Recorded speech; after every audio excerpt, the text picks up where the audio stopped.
एक ओंकार। चलिए आज आपको लिए चलते हैं स्वप्नों की दुनिया में। उन स्वप्नों के साथ आज भ्रमण करते हैं जिन पर हमारा कोई नियंत्रण नहीं होता। हम में से किसी को स्वप्न याद रहते हैं तो किसी को नहीं याद रहते। किसी स्वप्न का संबंध हमारे विचारों से होता है तो किसी का अनुभव से, तो कई स्वप्न हमारी कल्पनाओं से जुड़े होते हैं। हमारे भीतर वात, पित्त और कफ के अनियंत्रण से भी हम कई प्रकार के स्वप्न देखते हैं।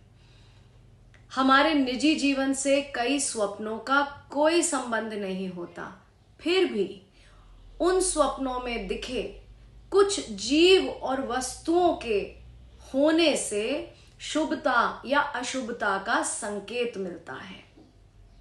हमारे मस्तिष्क के किसी न किसी केंद्र में कई बार कुछ न कुछ सुप्त होता है जो स्वप्नों में जागृत हो जाता है। तो कई बार हम स्वप्नों में उस सुख या दुख का अनुभव करते हैं जो असल जिंदगी में होता ही नहीं है। तो स्वप्न कई प्रकार के होते हैं। अब अगर बात की जाए स्वप्नों के अर्थ की, तो कई बुरे स्वप्नों का अर्थ अच्छा होता है, क्योंकि कुछ कष्टों का स्वप्नों में ही अंत हो जाता है। कुछ स्वप्नों का अर्थ बिल्कुल विपरीत होता है। मिसाल के तौर पर आप अगर अपने घर में आग लगी देखते हैं तो आप तो डर जाएंगे, किंतु उसका अर्थ है धन धान्य से परिपूर्ण जीवन। अब अगर आप अपने स्वप्न में खेल रहे हैं तो आपको लगेगा शायद उसका अर्थ है जीवन हंसते खेलते व्यतीत हो जाएगा, किंतु ऐसा नहीं है। इस स्वप्न का अर्थ बिल्कुल विपरीत है। इसका अर्थ है कि आप जीवन में अपना समय व्यर्थ कर रहे हैं और आपको परिश्रम करने की आवश्यकता है। किंतु कुछ स्वप्न आप जैसे देखते हैं बिल्कुल वैसे ही उनके अर्थ होते हैं। जैसे सीढ़ी चढ़ना उन्नति का सूचक है और उतरना कष्ट का एक संकेत। अब आते हैं एक रोचक भाग पर। तिथियों के अनुसार भी स्वप्न फल निर्धारित होते हैं। वही स्वप्न यदि आप प्रतिपदा की रात को देखते हैं तो विलंब से उसका फल प्राप्त होता है, किंतु वही स्वप्न आप षष्ठी, सप्तमी, अष्टमी या नवमी को देखते हैं तो उसका फल आपको शीघ्र प्राप्त होता है। अब अगर आप एक शुभ स्वप्न के उपरांत अशुभ स्वप्न देखते हैं तो इसके लिए उपाय करना भी आवश्यक है। जी हाँ, स्वप्नों के अनुसार उपाय भी निर्धारित होते हैं, किंतु स्वप्न की चर्चा हर किसी से करना भी निरर्थक है, क्योंकि ऐसा करने से उस स्वप्न का फल परिवर्तित हो सकता है।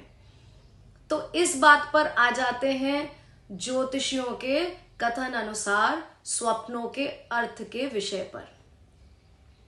आप मान लीजिए किसी ज्योतिषी के पास जाकर कहते हैं कि आपको स्वप्न में सर्प दिखते हैं, तो आपसे कहा जाएगा कि शायद आपको काल सर्प दोष है, किंतु ऐसा आवश्यक नहीं। कई बार स्वप्न में सर्प दिखना किसी देवी या देवता की अधूरी मन्नत का संकेत है, जिसे आपको शीघ्र पूर्ण करना चाहिए। तो किसी विद्वान, ज्योतिर्विद या मनीषी से ही आप सलाह लें कि किस प्रकार का उपाय सही है। स्वप्न देखने की एक स्वाभाविक प्रक्रिया असल में एक बहुत गूढ़ विद्या है। किस प्रकार का स्वप्न आप देखते हैं उस प्रकार की आपकी इच्छाएं, कल्पनाएं और मानसिक या शारीरिक स्थिति हो सकती है। सभी स्वप्नों का अर्थ एक मानव के लिए समझना कठिन है, माना, किंतु स्वप्नों का उपाय निश्चित रूप से बहुत सरल है। जैसे जिस रात को आप स्वप्न देखें उस दिन से संबंधित कुछ सामग्री आप दान में दे दीजिए। अब यहां गलती नहीं होनी चाहिए। मंगलवार की रात को यदि आप स्वप्न देखते हैं तो मंगलवार से संबंधित वस्तुओं का ही दान होना चाहिए, बुधवार से संबंधित नहीं। स्वप्नों की दुनिया में आप माने या न माने पर इतनी फलदायक है ये स्वप्नों की दुनिया कि आपकी जीवन धारा को ये पूर्णतः परिवर्तित करने में सक्षम है। ऐसे ही नहीं सिकंदर निकल पड़ा था विश्व विजय प्राप्त करने, या फिर नेपोलियन, दोनों को ही स्वप्नों में संकेत प्राप्त हुए थे। स्वप्नों से प्राप्त संकेत बड़े उपयोगी होते हैं। उन्हें प्राप्त कर आप अपने जीवन का मार्ग बदलने का प्रयास अवश्य करें। नमस्कार।